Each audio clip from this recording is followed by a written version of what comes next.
Yeah, good evening. Magesh. What Magesh are you? P Magesh or Yo Magesh?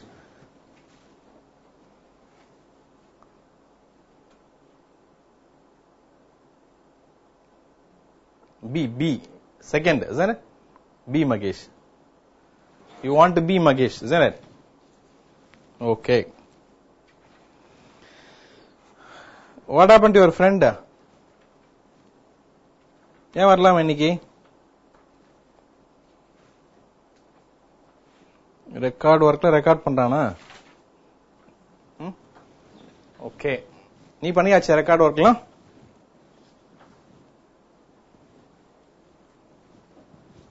அவனுக்கு guide பண்ண வேண்டியதை நான் சீக்கிரமா பண்ண சொல்லி கிளாஸை கட் பண்ணி ரெக்கார்ட் ஒர்க் பண்ண யார் சொல்லி கொடுத்தா அவனுக்கு? Tell him, okay. Ask him not to be absent for any class because the continuity will be lost. ஒண்ணுமே புரியாது இப்ப இம்பார்ட்டன்ட் சாப்டர் பார்க்க போறோம் இப்ப ஏசி கரண்ட பத்தி. இதுக்கு அப்புறம் சாப்டர் எதுவும் புரியாது அப்புறம். Okay right. As we have already discussed about transformer, இன்னைக்கு என்ன பண்ண போறோம்னா energy losses in a transformer பார்க்க போறோம். It's another 5 mark question, important 5 mark question. Right? Okay.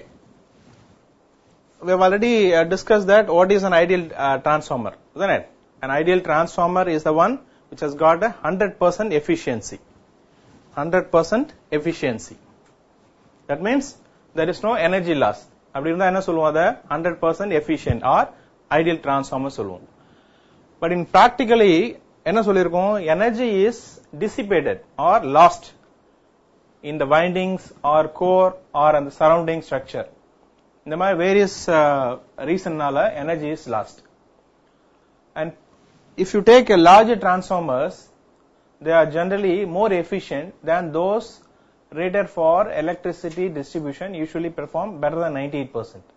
என்ன சொல்றோம், இந்த electricity distribution சொல்லுவோம் இல்லையா, இந்த பவர் ஜெனரேஷன்ல இருந்து நம்ம சிட்டிக்குள்ள வருது, சிட்டில இருந்து யூசர் எண்ட், அதாவது ஹவுஸ் ஹோல்ட் ஆர்டிகல்ஸ் வருது இல்ல, வீட்டுக்குலாம் வர அந்த டொமஸ்டிக் பர்பஸ் வர, அதுக்கு யூஸ் பண்ற அந்த டிரான்ஸ்ஃபார்மர்ஸ்லாம் they are almost 98% efficient,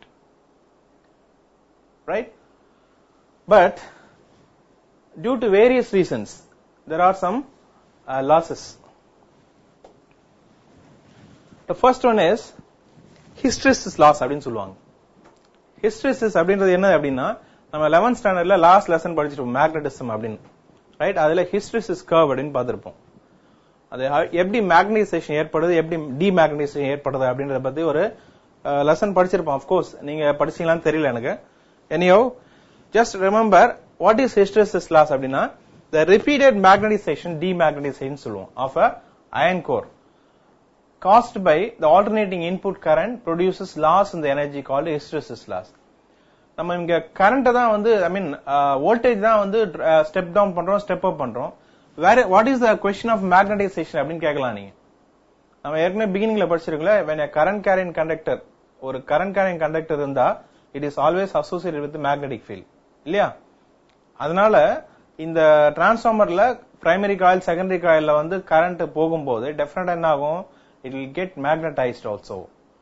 அதனால இந்த மேக்னடைசேஷன் டிமேக்னடைசேஷனால இந்த அயன் கோர்ல ஏற்படுற அந்த சேஞ்சஸ் இல்லையா, மேக்னடைசேஷன் டிமேக்னடைசேஷன், அது என்ன பண்ணுது, it is producing a energy loss called hysteresis loss, right?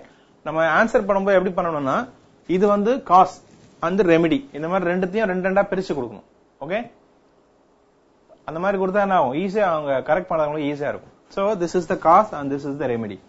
என்ன பண்ணலாம், it is can be minimized. ரெமெடினா என்ன, minimise. To minimize this, what we have to do, we have to use a core with the material having the least hysteresis loss. அதாவது material choose பண்ணும்போது என்ன metal choose பண்றோமோ அந்த metal வந்து hysteresis loss கம்மியா இருக்காம choose பண்ண என்ன பண்ணலாம், இந்த ஹிஸ்டெரிசிஸ் லாஸை குறைக்கலாம். Like alloys like mu metal and silicon steel, they are used to reduce the hysteresis loss. இது கூட என்ன பண்ணுவாங்க, மல்டிபிள் சாய்ஸ்ல கேட்பாங்க, which one of the following metal is used for reducing the hysteresis loss in transformers அப்படின்னு. மம் metal, aluminium, silicon steel, அது மாதிரி எதை வேணா கேட்பாங்க. சோ இந்த மாதிரி லெசன்ஸ் படிக்கும்போது இந்த எக்ஸாம்பிள்ஸ் ஞாபகம் வச்சுக்கணும் கரெக்டா. இந்த example related to the topic hysteresis லாஸ்ல mu metal and silicon steel, இது ரெண்டுமே they are used for reducing the hysteresis loss. The next one is the copper loss. Copper loss அப்படினு நமக்கு தெரியுது. ஏனா காப்பர் என்ன பண்ணும், it is allowing the current to flow through that.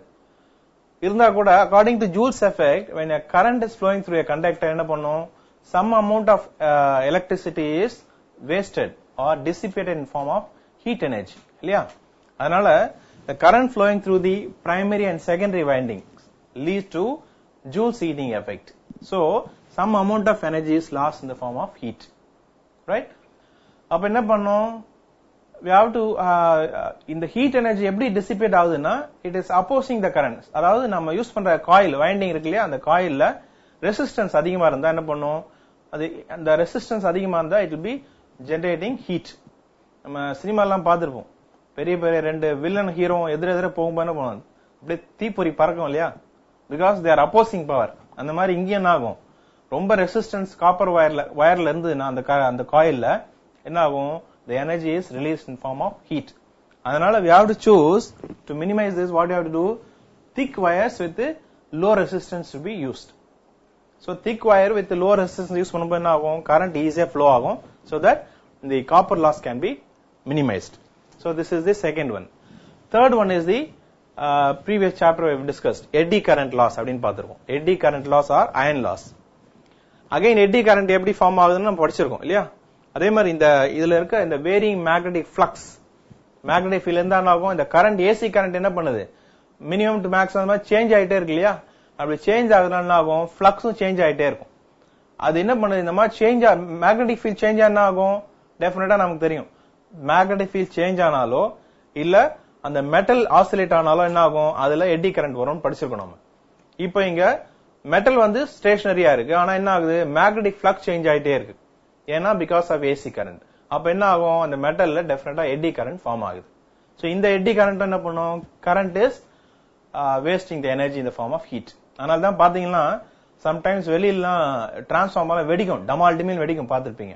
ஓவரா அதுவும் சம்மர் சீசன்ல என்ன ஆகும், ஏற்கனவே அவுட்டர் டெம்பரேச்சர் அதிகமா இருக்கும், இந்த கரண்ட் எட்டி கரண்ட் வேற ப்ரொடியூஸ் ஆகுது, அகைன் அந்த காப்பர் வைண்டிங்லயும் இருக்க கரண்ட்டும் ஹீட் ப்ரொடியூஸ் ஆகி ஓவர் ஹீட் ஆகி என்ன ஆகும், வெடிக்க ஆரம்பிச்சிடும்.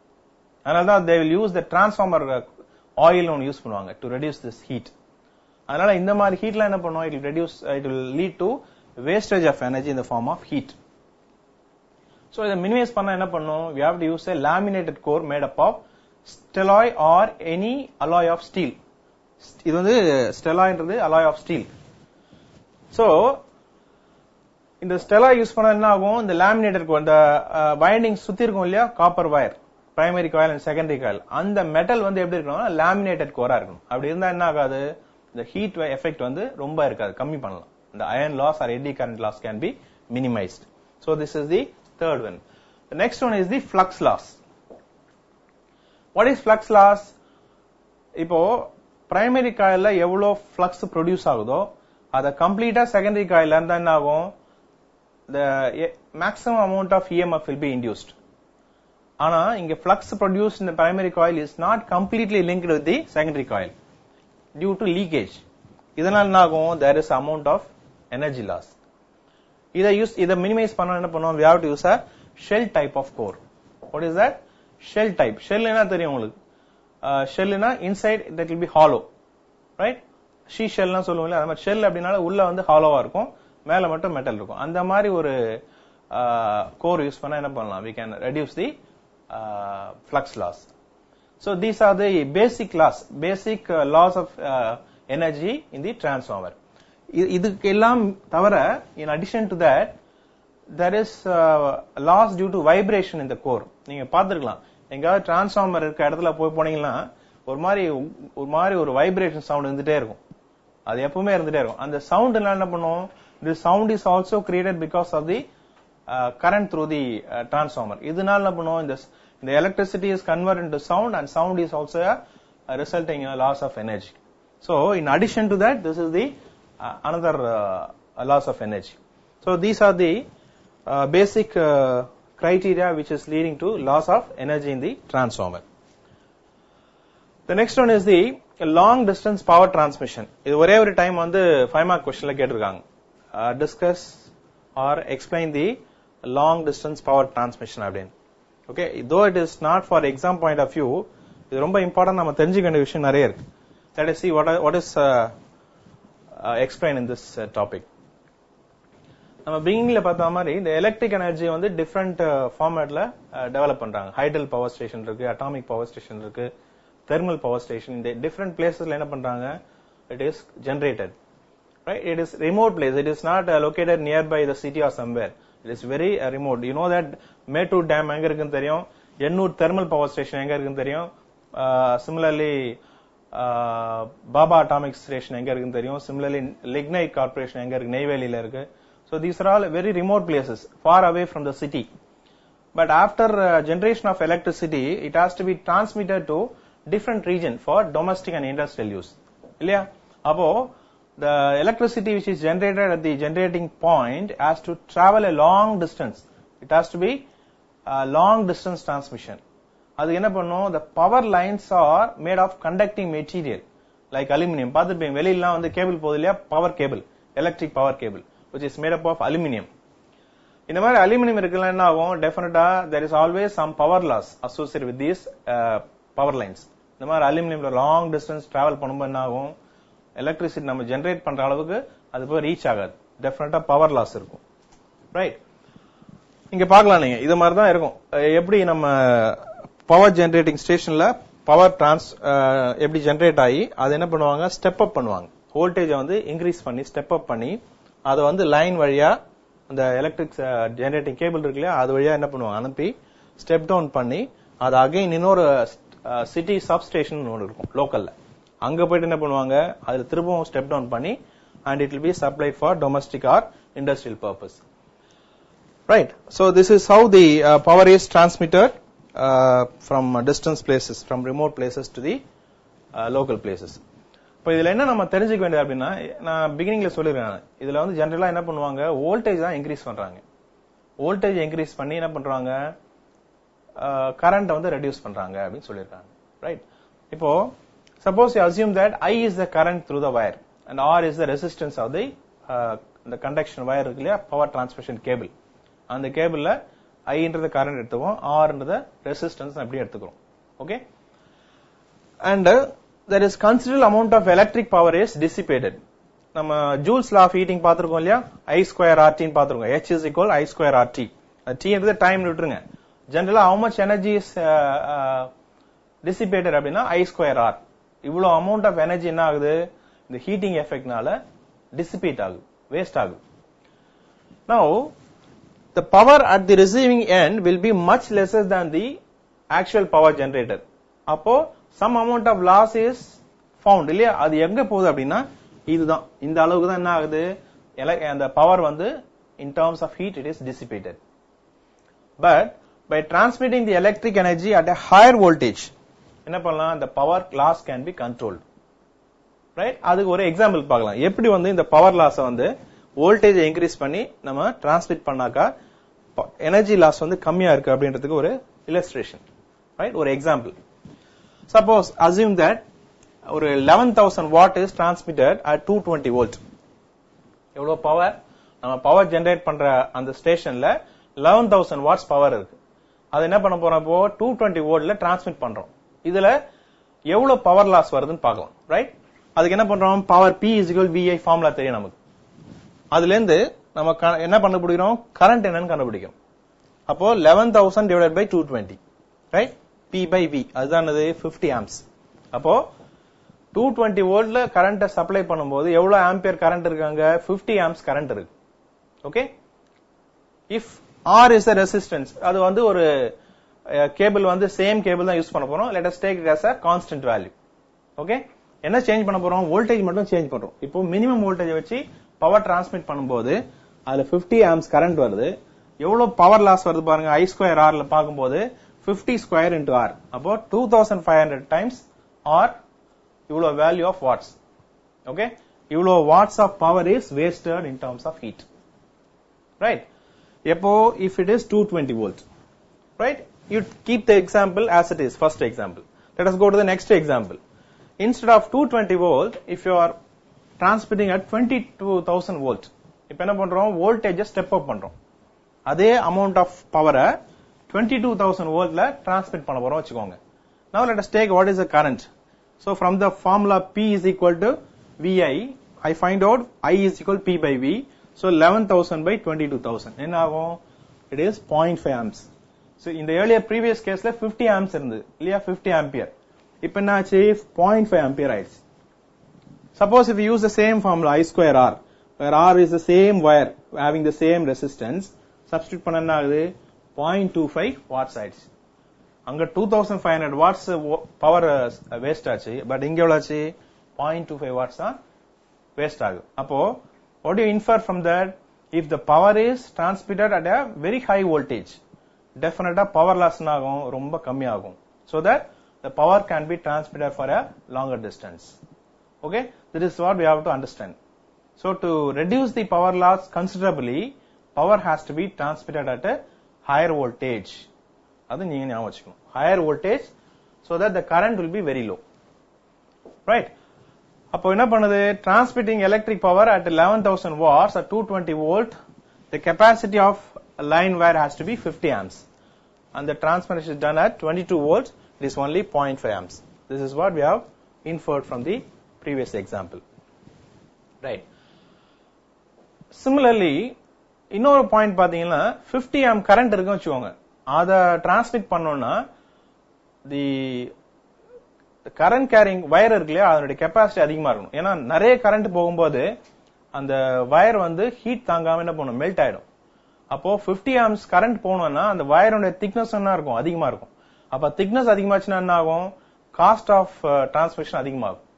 நிறைய காஸ்ட் போட்டு என்ன பண்ணும்? அந்த கேபிள் வந்து வாங்க வேண்டியிருக்கும். அதுவும் ஜஸ்ட் இமேஜின், நெய்வேலியில இருந்து சென்னைக்கு வரணும்னா எவ்வளவு kilometres of wire we have to spend.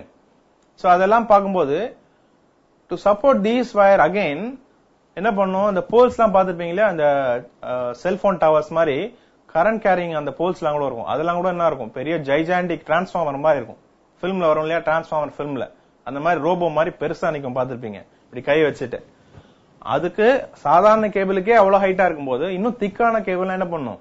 we have to spend more amount of money for erecting such kind of pillars. அப்படிலாம் பண்ணா என்ன ஆகும்? எக்கச்சக்கமான காஸ்ட் வந்து அதிகமாயிடும். சோ அது மாதிரிலாம் பண்ணாம instead of that, using transformer we can increase the voltage, reduce the current so that power can be transmitted very easily. Right? This is what we have discussed here. Right? Now here there is one example which is given in your textbook. Say for example 400 megawatt power. Mega அப்படினா 10 power 6. Right? 400 into 10 power 6 watt. Power produced at 15,000 volt in the power station at Neyveli. அப்ப என்ன ஆகுது? நம்ம ஜெனரலா என்ன பண்ணோம்? we have to step up the voltage. என்ன பண்றாங்க பாத்தீங்கன்னா, it is stepped up to 2,30,000 volt. See that? எவ்வளவு சின்ன வோல்ட், 15,000 volt எங்க இருக்கு? 2,30,000 volt எங்க இருக்கு? Or we can say 15,000 volt or 230,000 volt. எவ்வளவு டைம்ஸ் பாருங்க. அப்ப என்ன பண்றாங்க? இவ்வளவு டிஸ்டன்ஸ் டிராவல் பண்ணணும். நெய்வேலியில சென்னை வரணும், என்ன பண்றாங்க? they are increasing the voltage using the இந்த மாதிரி ஸ்டெப் அப் டிரான்ஸ்ஃபார்மர் யூஸ் பண்ணி என்ன பண்ணுவாங்க? 15,000ல இருந்து 2,30,000 வோல்ட்டுக்கு ஸ்டெப் அப் பண்ணிடுறாங்க. Now the power is then transmitted through the transmission lines for ஒரு கிரிட் மாதிரி ஃபார்ம் ஆகுது. இந்த கிரிட் என்ன பண்ணுது? It is connecting different parts of the country. அந்த ஒரு கிரிட்ல இருந்து சென்னைக்கு வரது இருக்கும், கன்னியாகுமரிக்கு போறது இருக்கும், அந்த மாதிரி டிஃபரெண்ட் பிளேஸுக்கு வரணும் இல்லையா? சோ அந்த மாதிரி என்ன பண்ணுவாங்க? It will be connecting to different parts of the country. So இந்த மாதிரி தான் இருக்கும் உங்களுக்கு. மெயின் இடத்துல 11,000 வாட்ஸ் இது பண்றது என்ன பண்றாங்க? இந்த மாதிரி கிரிட்டை வச்சு டிரான்ஸ்ஃபர் பண்ணி, then again from there when it is entering the city outskirts, city outskirts என்ன பண்ணிருப்பாங்க?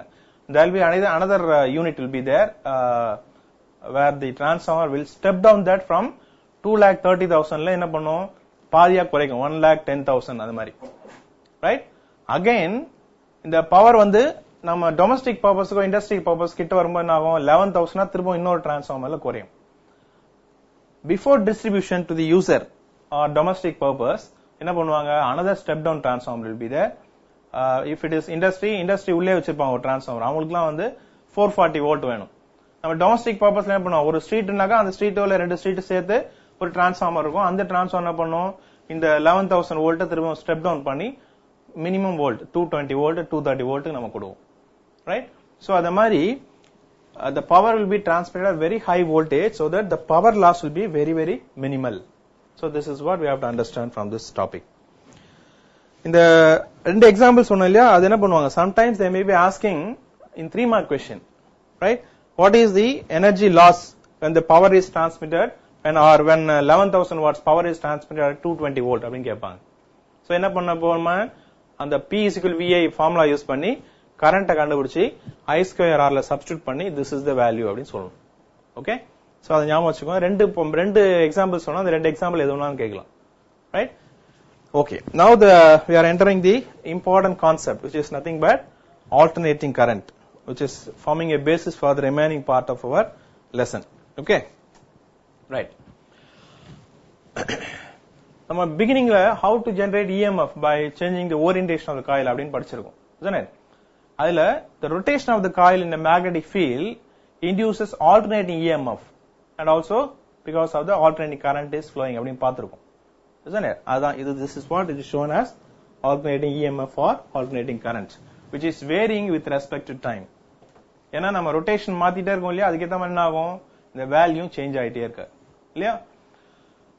Why it is called alternating EMF அப்படின்னா, the induced EMF in the coil varies in magnitude and direction periodically or with respect to time. அதனால தான் இது AC current அப்படி இல்ல AC voltage அப்படின்னு சொல்றோம். என்ன சொல்றோம், the magnitude of the induced EMF or induced current varies its value as well as the direction. Value னு போது 0 ல இருந்து maximum போது, maximum 0 to negative maximum to 0. இந்த மாதிரி value also is changing, magnitude is also changing, the direction is also changing with respect to time or periodically. அதனால தான் என்ன சொல்றோம், இத alternating current அப்படினு சொல்றோம். என்ன ஒரு பெரிய அட்வான்டேஜ் அப்படின்னா, இந்த alternating கரண்ட்லாம் it can be changed to lower or higher voltage conveniently and efficiently using a transformer. நம்ம ஏற்கனவே டிஸ்கஸ் பண்ண மாதிரி DC கரண்ட் என்ன பண்ண முடியாது, டிரான்ஸ்ஃபார்மர் யூஸ் பண்ணி சேஞ்ச் பண்ண முடியாது. அதனுடைய பவர் டிரான்ஸ்மிஷனோ இல்ல வோல்டேஜ் இன்க்ரீஸ் பண்றது, கரண்ட் இன்க்ரீஸ் பண்றதெல்லாம் அந்த DC வோல்ட்ல பண்ண முடியாது. ஆனா AC கரண்ட்னோட அட்வான்டேஜ் என்னன்னா, டிரான்ஸ்ஃபார்மரை யூஸ் பண்ணி என்ன பண்ணலாம், வோல்டேஜ கன்வீனியன்ட்டாவும் எஃபிஷியன்ட்டாவும் மாத்திக்கலாம், lower to higher values. அதுதான் greatest advantage of this AC current. Also இந்த rotation பார்த்தோம் இல்லையா, changing the orientation of coil, rotate பண்றோம் இல்லையா அந்த coil, அந்த coil ஓட rotation ஓட speed சொன்னோம் இல்லையா, sin theta, that is omega t. அந்த omega t change பண்ணா என்ன ஆகும், the frequency can be changed. இதுதான் another greatest advantage. The frequency of induced EMF can be altered by changing the speed of the coil. The rotation of the armature or rotation of the coil இருக்கு இல்லையா, அதை use பண்ணி என்ன பண்ணலாம், the frequency change பண்ணலாம். இந்த change பண்றதுனால என்ன ஆகுது, இந்த எலக்ட்ரோமேக்னெட்டிக் ஸ்பெக்ட்ரம் பார்த்தோம் இல்லையா, விப்ஜிஆர், ரைட்? அதுல பாத்தீங்கன்னா we can use the whole range of electromagnetic spectrum. இந்த மாதிரி frequency சேஞ்ச் பண்றதுனால என்ன பண்ணலாம், இந்த எலக்ட்ரோமேக்னெட்டிக் ஸ்பெக்ட்ரம்ல இருக்க எல்லா frequencyயும் யூஸ் பண்ற மாதிரி நம்ம மாடிஃபை பண்ணிக்கலாம். ஒரு எக்ஸாம்பிள் எடுத்துக்கோங்க. The domestic power in India supplies at a frequency of 50 Hz. ஞாபகம் வச்சுக்கோங்க, another multiple choice question. The frequency of AC current used in the domestic purpose in India. Indiaல யூஸ் பண்ற domestic purpose யூஸ் பண்ற current நோட frequency is 50 Hz. Right? அதே மாதிரி for transmission of audio and video signals, நம்ம use பண்ற mobile போனோ இல்ல டெலிவிஷன்லாம் யூஸ் பண்றோம் இல்லையா, அதுக்கெல்லாம் யூஸ் பண்ற அந்த ரேடியோ வேவ்ஸ், ரைட்? அதனுடைய ரேஞ்ச் கூட என்னது, 100 kHz to 100 MHz. இது கூட ஒரு ரேஞ்ச். இது கூட என்ன பண்ணணும், மல்டிபிள் சாய்ஸ் ஞாபகம் வச்சுக்கணும். 100 கிலோல இருந்து 100 MHz. This is the range of transmission of audio video frequency. Right? இந்த மாதிரி ஒரு wide range யூஸ் பண்ணதுனால இந்த alternating current throughout the world it has become famous and eminent. It has become a vital part of our modern life. அந்த அளவுக்கு இந்த AC current is very much important. Right. இப்போ இந்த AC கரண்ட்ல பாத்தீங்கன்னா 0ல இருந்து ஸ்டார்ட் பண்ணி எங்க போய் முடியுது பாருங்க, திரும்ப 0ல முடியுது இல்லையா? அதனால the alternating current varies continuously with time, with respect to time. At any point of time you can calculate that instantaneous value அப்படினு சொல்லுவாங்க. சோ அப்படி பாக்கும்போது ஒரு கம்ப்ளீட் சைக்கிள் எடுக்கும்போது the value becomes 0. The average value will become 0. So its effect is measured by RMS. டைரக்டா என்ன பண்ண முடியாது நம்மளால இதோட வேல்யூவை கால்குலேட் பண்ண முடியாது. அதனால என்ன பண்ணுவோம், கரண்டோ இல்ல இஎம்எஃப்ஓ அதை எப்படி கால்குலேட் பண்ணலாம் அப்படின்னா we have to use a special term called RMS value, root mean square value of AC அப்படின்னு சொல்லுவாங்க. RMS value of current or RMS value of EMF can be calculated by using this term. Very special term, we remember that because we are going to use this for as a definition for 3-mark question also, right? So RMS or root mean square value of AC என்னன்னு பார்க்கலாம். ஏற்கனவே நம்ம quarterly exam முன்னாடி படிச்சோம், ஞாபகம் இருக்கும்னு நினைக்கிறேன் உங்களுக்கு. What is RMS value of AC? RMS value of AC அப்படின்னு கேள்வி பார்த்திருக்கோம். அது என்னது? The value of a steady current. RMS value of AC current is defined as that value of steady current, right? ஒரு ரெசிஸ்டர் வழியா ஒரு for particular time ஒரு 5 seconds வச்சுக்கோங்க, இல்ல ஒரு 1 மினிட் வச்சுக்கோங்க. ஒரு ரெசிஸ்டர் வழியா ஒரு 1 மினிட்டுக்கு இந்த ஒரு ஸ்டெடி கரண்ட்டை அனுப்புறோம், ரைட்? அது எவ்வளவு ஹீட் ஜெனரேட் பண்றதோ, ரைட், அதே மாதிரி ஏசி கரண்ட்டை அதே ரெசிஸ்டர் வழியா அதே டைமுக்கு ஸ்பெண்ட் பண்ணா அதே ஹீட்டை ஜெனரேட் பண்ணா அந்த ஏசி கரண்ட்டுக்கு பேர் தான் என்னது? RMS value of AC. You understand, right? RMS value of AC அப்படின்னா என்னன்னா, ஒரு ஏசி கரண்ட்டை ஒரு ரெசிஸ்டர் வழியா ஒரு பர்டிகுலர் டைமுக்கு அனுப்பினா ஹீட் ஜெனரேட் ஆகுதுன்னு வச்சுக்கோங்க, அந்த ஹீட் இருக்கு.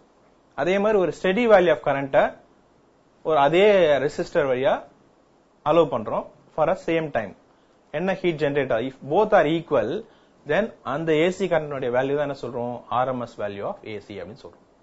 Okay, so important definition remember. I'll repeat again.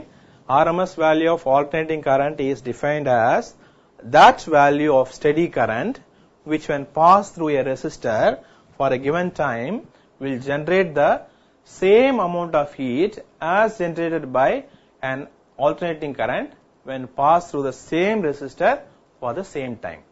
So first சொல்லும்போது steady current சொல்லணும், second சொல்லும்போது an alternating current சொல்லணும். First சொல்லும்போது a resistor for a given time சொல்லணும், second சொல்லும்போது same resistor for same time. அவ்வளவுதான். இங்க என்ன பாயிண்ட், இம்பார்ட்டன்ட் பாயிண்ட்னா will generate the same amount of heat. Will generate the same amount of heat தான் middle point. அதுக்கு முன்னாடி steady current resistor for a given time, அதுக்கு பின்னாடி an alternating current through the same resistor for same time. அவ்வளவுதான். So இத focus பண்ணி நீங்க எழுதினா என்ன பண்ணலாம், ரெண்டுத்தையும் ஈஸியா எழுதலாம். ஓகே, சோ இந்த RMS value of or effective value னு சொல்லலாம். RMS value is otherwise called effective value of AC அப்படின்னு சொல்லலாம். அது எப்படி இண்டிகேட் பண்ணலனா IRMS இல்லனா I effective EFF அப்படின்னு இண்டிகேட் பண்ணும். Hereafter whenever we use IRMS you have to remember that it is root mean square value of alternating current அப்படின்னு ஞாபகம் வச்சுக்கணும், or effective value of alternating current அப்படின்னு ஞாபகம் வச்சுக்கணும். Okay, this is what we have to use hereafter, right? Now the next point is that we have to calculate what is the value of ERMS. The ERMS, effective value of current or EMF of AC current அதை calculate பண்ண போறோம். Okay, இதுல நம்ம derive பண்ற அந்த equation வந்து very important for solving numerical problems. அதனால நல்லா கவனிச்சுக்கோங்க. ரைட், நம்ம ஜெனரலா ஆல்டர்னேட்டிங் கரண்ட் எப்படி யூஸ் பண்ணுவோம்? we have already studied அந்த ஓரியன்டேஷன், சேஞ்சிங் ஓரியன்டேஷன் ஆஃப் காயில்ல படிக்கும்போது I is equal to I0 sin omega t ன்னு சொல்லுவோம். It is called instantaneous current I, isn't it? So அந்த மாதிரி ஒரு current I is equal to I0 sin omega t if it is flowing through a resistor for a resistor of resistance R. What is the amount of heat produced in the resistor for small time t? It is nothing but, if it is, since we are talking about a instantaneous current and small time, நமக்கு formula நமக்கு தெரியும். என்ன formula? I square RT ன்னு தெரியும். I square RT தான், but time வந்து small timeனால within that small time you will get only a small amount of heat. அதனால we are indicating as DH is equal to I square RT, right? So இப்ப total amount வரணும் என்ன பண்ணணும்? We have to apply this and with the limits we have to integrate it, isn't it? So integration of DH is H, and similarly integration of I square R dt க்கு limits என்ன பண்றோம்? 0 to t, where capital T என்றது time period அப்படின்னு சொல்லுவோம். Time period என்னது? the time taken for completing one complete cycle. அதாவது இந்த coil இருக்கு இல்லையா, அந்த காயில கம்ப்ளீட்டா ரொட்டேட் பண்ணோம் 0 to 360 டிகிரி. அதுக்கு எவ்வளவு டைம் ஆகுதோ அதை என்ன சொல்லுவோம், டைம் பீரியட் சொல்லுவோம். Okay, so from 0 to t we have to integrate this value. We know the formula. I is nothing but I sin omega t. இல்லையா, this is I sin, I is equal I naught sin omega t. I naught is the peak value of current. இப்போ square பண்ண என்ன ஆகும், I naught square sin square omega t into r into dt. Right, now take this out. Now see that 0 to t, this I naught square sin omega t r into dt. இதுல we are taking that out, sin square omega t தனியா எடுத்துக்கிறோம். Okay, into r into dt. Now sin square theta integration, you know that. What is integration of sin square theta? See, I square r in the same equation we are taking, I naught square sin square omega t r into dt. இதுல பாத்தீங்கன்னா we are talking about with respect to time. அதனால variable பாத்தீங்கன்னா இங்க sin square omega t யும் dt இதுதான் நம்ம பண்ண போறோம், integrate பண்ண போறோம். We have to consider the other things as constant. அதனால I naught square into r வந்து it should be taken out of the integral. So within that, what is available now? Sin square omega t is available. நமக்கு we cannot directly integrate this. In mathematics we would have studied. அதுக்கு என்ன பண்ண போறோம் நம்ம, we are using a formula which is cos 2a is equal 1 minus 2 sin square a அப்படின். இதுல என்ன பண்ணலாம், நம்ம sin square theta என்னன்னு கண்டுபிடிக்கலாம். See that? So from this one we can say 2 sin square a is equal to 1 minus cos 2a. Similarly, from this sin square a can be written as 1 minus cos 2a by 2. இந்த formula use பண்ணி தான் என்ன பண்ண போறோம், இப்போ இதை அப்படியே change பண்றோம். இது சொல்லும்போது நீங்க நோட் பண்ணிக்கணும், புக்லயோ இல்ல நோட் புக்லயோ நோட் பண்ணணும். Then only when you are preparing for exam it will be easy for you. Right, now sin square omega t என்ன ஆயிடுச்சு, இப்போ 1 minus cos 2 omega t. 2 theta இல்ல 2a ன்றதுனால 2 into a வந்து இங்க omega t. அப்போ 2 omega t by 2 into dt. இப்போ இந்த fraction என்ன பண்ணலாம், ரெண்டா பிரிக்கலாம். 1 by 2 னு 1, cos 2 omega t by 2 னு 1, ரெண்டா பிரிக்கணும். அப்ப பிரிக்கும்போது என்ன ஆகுது, this is common, I naught square r by 2 common. அப்ப இன்டெகிரலை ரெண்டா பிரிக்கணும். So one is integration of 1 into dt அப்படியே வருது. ஓகே, இந்த 2 வெளியில எடுத்துட்டோம். So only thing is 1 into dt அப்படியே இருக்கு, minus cos 2 omega t into dt அப்படியே இருக்கு. Okay, now இத வச்சு என்ன பண்ண போறோம், இப்போ நம்ம we are going to substitute the value now. Integrate பண்ணா என்ன ஆகும், integration of dt என்ன ஆகும், t minus cos 2 omega t. அது என்ன பண்ணுவோம், cos 2 omega t differentiate பண்ணா sin 2 omega t. இத differentiate பண்ணா omega t கீழ போகும். Okay, right? So substitute பண்ணா value what you get, right? It is like see cos 2x அப்படின்னு வச்சுக்கோங்க. என்ன பண்ணுவீங்க, இன்டகிரேட் பண்ணா sin 2x, இந்த 2x டிஃபரன்ஷியேட் பண்ணா என்ன ஆகும், 2 கிடைக்கும் இல்லையா. அதே மாதிரி தான் இங்கேயும் அதே என்ன பண்றோம், அதே மாதிரி டிஃபரன்ஷியேட் பண்ணும்போது cos 2 omega t டிஃபரன்ஷியேட் பண்ணும்போது sin 2 omega t, ரிமைனிங் என்ன இருக்கு 2 omega t. இது வந்து 2x மாதிரி, இங்க x தான் t, அதனால என்ன இருக்கு ரிமைனிங் 2 omega அப்படியே வருது. So this is what we are getting. So t minus sin 2 omega t by 2 omega. So now we have to substitute the limit. What is the limits? Apply the limit 0 to t. So apply பண்ணா என்ன ஆகுது பாருங்க, t இடத்துல t ஆயிடுது, minus in the small t equal capital T. Since if we substitute 0, the value will become 0. So we are worried about only the maximum limits. So t minus 2 omega t by 2 omega. Again, இதுல பாத்தீங்கன்னா t னுடைய value, t is nothing but 2 pi by omega. இது formula நம்ம படிச்சிருப்போம். எங்க படிச்சிருக்கலாம், 11th ஸ்டாண்டர்ட்ல oscillation ஒரு lesson படிச்சிருப்பீங்க, 6th லெசன். அதுல இது படிச்சிருக்கோம், t is equal to 2 pi by omega. அதை இங்க சப்ஸ்டிட்யூட் பண்றோம். இப்ப சப்ஸ்டிட்யூட் பண்ணா அது omega omega கேன்சல் ஆயிடும். So what is remaining, 2 into 2 4 pi. So I naught square r by 2 t minus sin 4 pi by 2 omega. Right? இப்ப என்ன பண்ணலாம், what is the value of sin 4 pi? 4 pi னா என்னது, see இதுல பாத்தீங்கன்னா sin 0 0, right?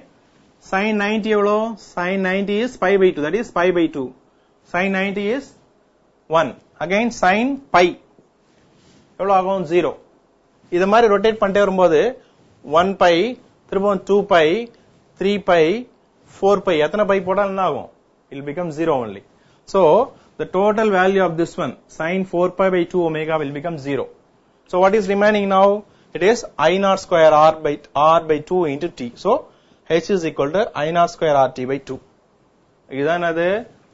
This is the heat generated when AC current is flowing through that. இப்போ நம்ம as per the definition என்ன சொல்லிருக்கோம்?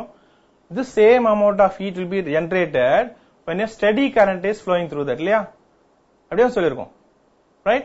அப்போ RMS value current போதும் வெச்சுக்கோங்க. அப்போ H is equal to I RMS square into I square RT. இதே value. So steady current போகும்போது வர அந்த RMS வேல்யூ என்ன ஹீட் ஜெனரேட் பண்ணும் அதே ஹீட் தான் என்ன பண்ணும் இது ஜெனரேட் பண்ணுது. அதனால இந்த ஃபார்முலா என்ன பண்றோம்? இந்த ஜெனரல் ஃபார்முலா இருக்கு இல்லையா? This RMS value of current which is flowing through the resistor for the same time t, that is I square RT, I RMS square RT. இப்ப ரெண்டு ஈக்குவேஷன் என்ன பண்ண போறோம்? இப்போ ஈக்குவேட் பண்ண போறோம். அப்படி ஈக்குவேட் பண்ணா என்ன கிடைக்குது பாருங்க? I RMS square RT will be equal to I naught square RT by 2. இப்போ இத சிம்பிளிஃபை பண்ணலாம். சிம்பிளிஃபை பண்ணா என்ன கிடைக்கும் உங்களுக்கு? RT கேன்சல் ஆயிடுது. ரெண்டு RT கேன்சல் ஆயிடுது. What is remaining now? I RMS is equal to I naught square by 2. So if you want I RMS, you have to take the square root. So square root of I naught square by 2. Or it can be written as I RMS is equal to I naught square root எடுத்தா நான் I naught ஆயிடுது. கீழ இருக்குன்னா இருக்கு root square root அப்படியே இருக்கு. Square root value நமக்கு தெரியும். What is the value of square root? Square root of 2. அதற்கு we have to take the reciprocal of this. Right? It can be written as 1 by square root of 2 into I naught. The 1 by square root of 2 value தான் அது 0.707. Right? So final formula நமக்கு என்ன கிடைக்குது? I RMS is equal to 0.707 I naught. இந்த equation ஞாபகம் வச்சுக்கணும் நீங்க. இது என்ன பண்ணுவாங்க? மல்டிபிள் சாய்ஸ்ல அடிக்கடி கேட்பாங்க. I RMS is equal to 0.707 I naught. இல்லனா I naught by root 2 கேட்கலாம். இல்ல இது மாதிரி ரெண்டுத்துல எதுனா கேட்கலாம். I naught by root 2 வா இல்ல root 2 by I naught இல்ல root 2 I naught இல்ல அந்த மாதிரி மாத்தி கேட்கலாம். Or I RMS is equal to 0.707 I naught or 7.07 I naught or 70.7 I naught அப்படினு கேட்கலாம். அதனால இந்த ஈக்குவேஷன் நல்லா ஞாபகம் வச்சுக்கோங்க. இதே மாதிரி என்ன பண்ணலாம்? We can show that E RMS is also equal to E naught by root 2. E naught by root 2. அப்படின்னா என்ன தெரியுது நமக்கு? The RMS value of AC is 0.707 times the peak value of AC, or otherwise 70.7% of the peak value in terms of percentage. Okay? இது என்ன பண்ணலாம்? இது 100 all multiply பண்ணா என்ன கிடைக்கும் உங்களுக்கு? 70.7 கிடைக்கும் இல்லையா? அதனால I RMS is equal to or E RMS is equal to 70.7% or 0.707 times the peak value அப்படினு ஞாபகம் வச்சுக்கோங்க. Okay? Either 70.7 or 0.707. Okay? So these are the important basic concept about AC current. Now we are going to see in detail about the circuits in which the AC current is flowing. If the circuit contains only resistor or only capacitor or only inductor or all the three, அந்த மாதிரி different இது பண்ணி என்ன பண்ண போறோம்? We are going to calculate the current in the circuit. Instantaneous current. Right? இது வரைக்கும் ஏதாவது டவுட் இருக்கா உங்களுக்கு? Do you have any doubts? Mahesh, ஏதாவது புரியுதா உனக்கு? கஷ்டமா இருக்கா? Okay. Now the next one is the very easiest one. இது வந்து 5 mark questionல கேட்பாங்க. Obtain an expression for instantaneous current. Small I சொல்லுவாங்க, அது instantaneous current if the circuit contains only a resistor. Right? AC circuit containing resistor only அப்படினு கேட்பாங்க. Okay, probably your book bag question பார்க்கலாம் நீங்க. book bagல பாத்தீங்கன்னா அந்த question கொடுத்திருப்பாங்க. I'll tell you the question number is also given here, you can see.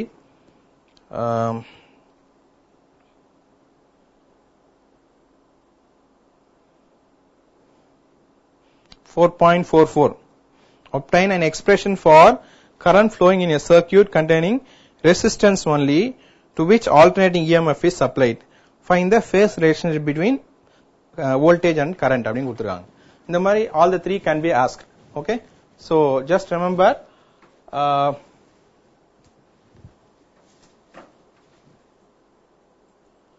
let's see the first one.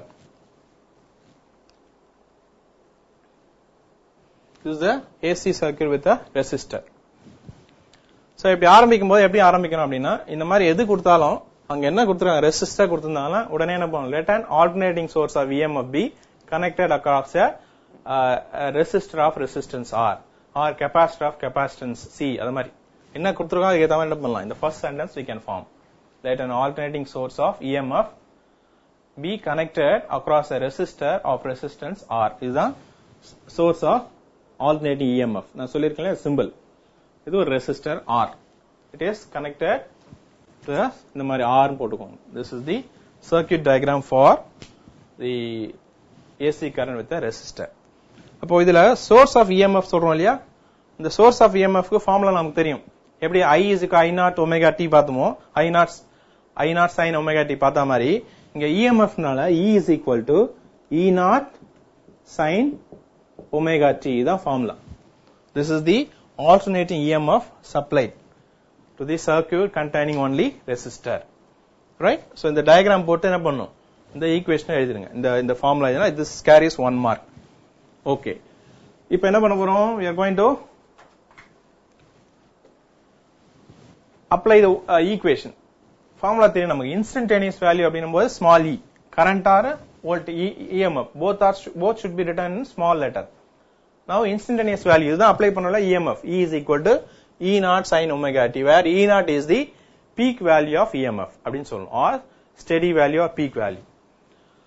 Now if I is the current through the resistor at any time any instant of time t what is the potential drop இங்க வந்து EMF நம்ம supply பண்றோம் இல்லையா அப்படி supply பண்ணும்போது அந்த resistor வழியா AC current போகுது இல்லையா அது வழியா போகும்போது if you say that at particular instant ஏனா இது வேரியிங்னால AC current வேரி ஆறதுனால ஏதாவது ஒரு பாயிண்ட் ஆஃப் டைம்ல நம்ம கண்டுபிடிக்கலாம் அதுதான் என்ன சொல்றோம் at any instant time at any time t or at any instant t what is the potential drop formula தெரியும் V is equal IR பாத்துறோம் இல்லையா remember that அந்த Ohm's law V is equal IR அத formula use பண்ணி E is equal IR அங்க என்ன சொல்லுவோம் Ohm's lawல ஞாபகம் வச்சிருக்கீங்களா இப்படி போடுவோம் இல்லையா VIR இது Ohm's law இதே மாதிரி V is equal IR I is equal V by R R is equal V by I இந்த ஃபார்முலா யூஸ் பண்ணி இங்க V தானது EMF E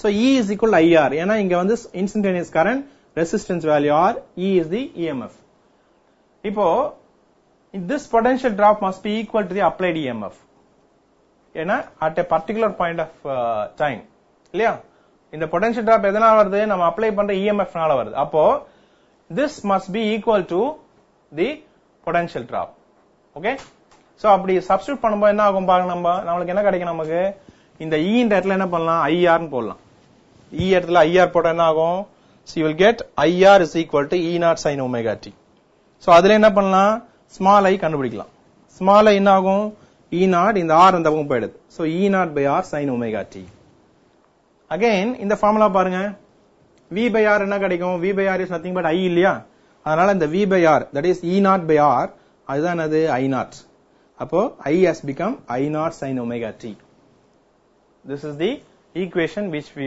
wish to get instantaneous value of current with a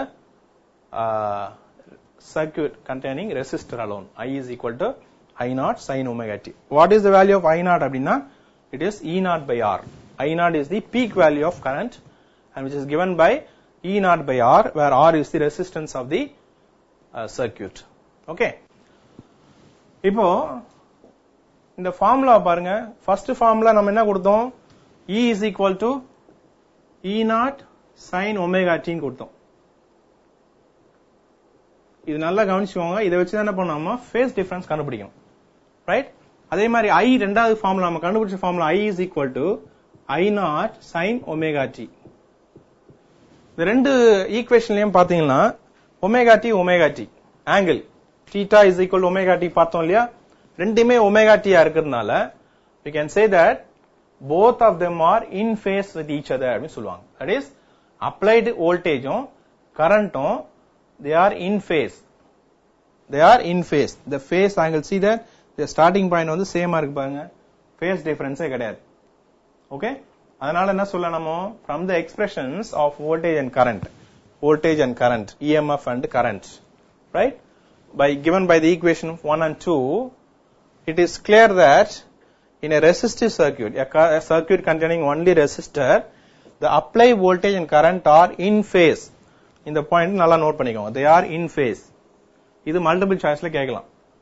okay, the phase difference between EMF and current in a circuit containing resistor only என்ன சொல்லுவாங்க, pi by 2 கொடுக்கலாம், இல்ல lags current by pi by 2, leads current by pi by 2, or out of phase, in phase, என்ன வேணா கொடுக்கலாம். but you have to remember they are in phase with each other. அப்போ என்ன ஆகும், we can starting point சேமா இருக்கும், ending point சேமா இருக்கும். okay, value only will change. so இப்படி இருந்தா என்ன சொல்லுவோம், இத they are in phase with each other அப்படினு சொல்றோம். this is called a phasor diagram. இந்த diagram போடாலும் தெரிஞ்சுக்கணும், but it carries 1 mark. first diagram 1 mark, இதுக்கு 1 mark. ரெண்டு ஈக்குவேஷன் எழுதுனா அது 2 mark, ரிமைனிங்க்கு 1 mark. அந்த மாதிரி ஸ்ப்ளிட் பண்ணிடுவாங்க மார்க்ஸ். சோ அத மாதிரி எழுதும்போது என்ன பண்ண முடியும், we can get full mark. இதுல ஏதாவது ஒரு டயகிராம் மிஸ் பண்ணா கூட என்ன ஆகும், மார்க்ஸ் போய்டும். you may think that you have attempted fully, but there will be loss of mark. அதனால ஆன்சர் பண்ணும்போது எந்தெந்த பாயிண்ட்ல நம்ம எழுதணும் அப்படினு சொல்லி நல்லா நோட் பண்ணிட்டு you have to answer, then only you can get full mark. right, இதுல ஏதாவது டவுட்ஸ் இருக்கா?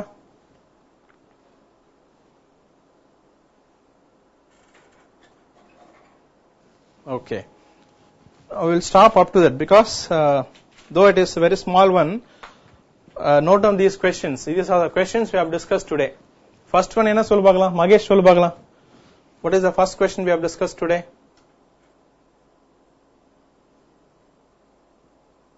very good. what are the various energy losses in a transformer? another is a 5 mark question.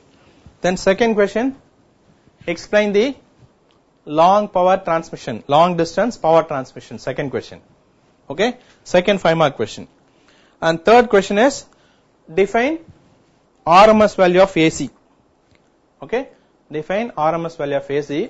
another important question is what are the advantages of AC over DC? what are the advantages of AC over DC? adu or question. okay, the next one is the explain the or obtain the equation for instantaneous current in a circuit containing resistor only, and draw the or give the phase relationship between current and applied EMF. adu or 5 mark question. so these are the important questions which you have learned today. hope you would prepare well. after going home at least ஒரு வாட்டி revise பண்ணி பாருங்க. I think Magesh, you have not seen the answer, I mean material which I have given. You can get it from either Nitya or Yuvraj. printed material கொடுத்துருக்கேன், உங்களுக்கு படிக்க ஈஸியா இருக்கும் அப்படின்னு. ஓகே, நான் இன்னைக்கு சொன்ன கொஸ்டின்ஸா நோட் பண்ணிட்டு வீட்டுக்கு போயிட்டு just go through that one time. அப்ப கரெக்டா ரீகலெக்ட் ஆகி உங்களுக்கு ரெக்கார்ட் ஆயிடும் மைண்ட்ல. அதுக்கப்புறம் எப்ப படிச்சாலும் ஈஸியா இருக்கும் உங்களுக்கு. ஓகே, அப்படி இல்லாம கேப் விட்டா என்ன ஆகும், நெக்ஸ்ட் டைம் படிக்கும் போது புரியாது. Okay, if you don't get it, tell me tomorrow. I'll ask either Yuvraj or Puneet to give you, or otherwise you can get it from our office. From Sir is there, no, he will give you the copy, office copy may be there. You can take it and take Xerox copy and return it. Okay, இதுக்கு அப்புறம் நான் test சொன்னாக்க prepare well. இப்ப ரெண்டு பேர் டெஸ்ட்னு சொல்லிட்டு ஆள ரெண்டு பேரையும் காணவே காணும். எப்படி வந்து பங்க் அடிக்கிறது நல்லா தெரிஞ்சு வச்சிருக்காங்க பசங்க டெஸ்ட் கொடுத்தாங்க. This is not the right way. Okay, if test is scheduled, try to be punctual and attempt the test. சின்ன சின்ன டெஸ்ட் எழுதினாதான் பெரிய டெஸ்ட் எழுத ஈஸியா இருக்கும். Okay, right. Hope you would prepare well. We'll meet in the next class. You can go now. Thank you.